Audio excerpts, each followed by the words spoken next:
ఎత్తి చల్ ఎత్తి పిడికిలి మగోడు పర్రారయ్యద పవనన్న అలికిడి రాష్ట్రాన్ని చేసినారు నిలువెత్తు దోపిడి దమ్ముంటే కాసుకొండిర జనసేన తాకిడి రైతన్నల కన్నీళ్లు పూలన్నల కష్టాలు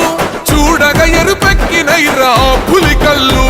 ఈ రాకసి కొడుకులను రౌడీ పాలనను అంతం చేయగ ఎత్తర అల్లు రివిల్లు ఈ ఆంధ్రుల బతుకులు మార్చే విప్లవ చెగువే